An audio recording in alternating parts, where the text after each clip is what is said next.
सर्वप्रथम समाज सेवी जो हमारे बगल में है पाणे जी, इनको धन्यवाद देता हूं तथा कॉलेज के प्रबंधक, प्रिंसिपल सभी को मैं धन्यवाद देता हूं कि आपने मुझे यहाँ बुलाया आज बच्चों के बीच में। जैसा कि आज इंस्पेक्टर साहब ने बता दी कि इसका पालन करना चाहिए, पुलिस को देना चाहिए। आप लोग भी जानते हैं 112 आप लोग फोन कर सकते हैं, 10 मिनट में पुलिस पहुंच जाएगी।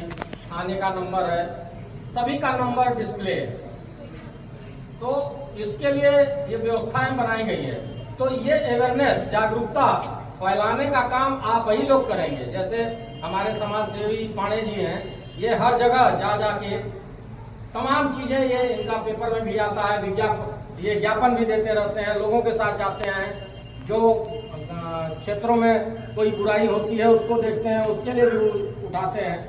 आज इसी तरह आपने मुझको भी बताया कि ये थोड़ा सा बच्चों को बताया जाएगा, तो बच्चे अपने घरों में बताएंगे, तो ये सारी चीजें आएंगी।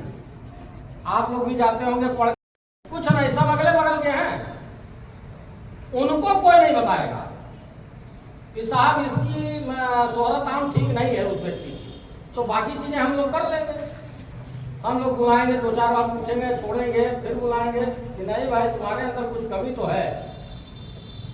ये जागरूकता है, इस पे जागरूक होना है आपको सभी को। और पुलिस वाला मात्र 10 है, गांव हमारे यहाँ 200 है, तो हमारे लिए सभी आप सिपाही हो, लेकिन गलत तरीके से नहीं। एक जागरूक नागरिक के नाते, बच्चों के नाते कि आप पढ़ रहे हो, आप उनसे अच्छा एक शिक्षा ले रहे हो, तो वो चीजें आपको लाना पड़ेगा। अब बच्चे जो है बहुत धूप में हैं, मैं अपनी बात खत्म करता हूं और आपको आशा करता हूं कि मैं ये आशा करता हूं कि आप अपने बच्चों, परिजनों को, अगल बगल के लोगों को अपने तरीके से जागरूक करेंगे। जब तक आप स्वयं ना देखिए, स्वयं आप बच्चे, कोई बच्चे बहुत दिल के साफ होते हैं, तो वो जो बताते हैं वो सही, आप भी उनकी भावनाओं में मत बहिए। यहाँ साहब हम लोग जाते हैं तो ये टीनेजर मिलते हैं, छोटे छोटे डंडा लिए जो है सड़क पर, कहाँ जा रहे हो भैया? अरे साहब वो चोर आया था रोड पे। अरे जगना है तो घर पे जगो, खूब जगो, हम नहीं मना कर रहे हैं, घर पे जगो, घर के बाहर रहो, अपने घर की रखवाली करो। ट्रेन में जाते हैं तो आप अपना अटैची का सामान रखते हैं तो वो 50 बार देखते हैं, नीचे रखते हैं। चप्पल भी आप अपने सिधाने रखते हैं कि चप्पलों चुरा ले जाएगा। तो ये जागरूकता ठीक है, उसी तरह गाँव घरों में होना चाहिए।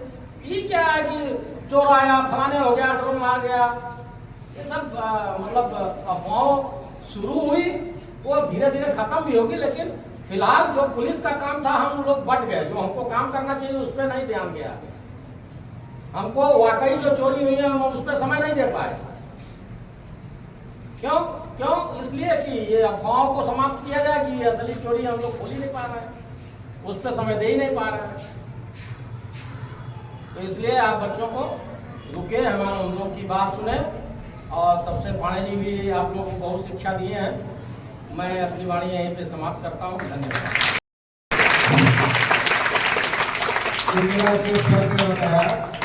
अफवाह ना फैलाएं, ना अफवाहों पर ध्यान दें, और सच में अगर 1-8% कोई घटना है तो आप पुलिस अंकल को बताएं। पुलिस अंकल हमेशा आपकी सेवा में तत्पर है। साथ ही साथ स्वयं भी आप अपनी तत्परता बरतें, अपनी जागरूकता बरतें। आप लोगों ने बहुत समय दिया, आप सभी छात्र छात्राओं को बहुत बहुत धन्यवाद। और इंटर के बच्चे यहाँ पढ़े होंगे तो आपने मित्रता नामक पाठ पढ़ा है, उसमें आचार्य रामचंद्र शुक्ल जी ने कहा है कि जितना आप बुराई में रस लेते हो, उसका आधा अगर अच्छाई में रस लो तो बड़ा परिवर्तन हो जाए। जितना लोग चोरी हुआ इसको प्रसारित करते हैं, उतना अगर चोरी का पर्दाफाश होने हुआ कि कुछ नहीं था, ये सब आपस के ही लोगों द्वारा, जैसा एक उदाहरण सर ने भी दिया, ये षड्यंत्र था, तो इसको अगर प्रचारित करेंगे तो लोगों के अंदर एक आत्मबल बढ़ेगा। चोर कम है, अफवाह अधिक है। आप सभी को बहुत बहुत धन्यवाद। जय हिंद, जय भारत।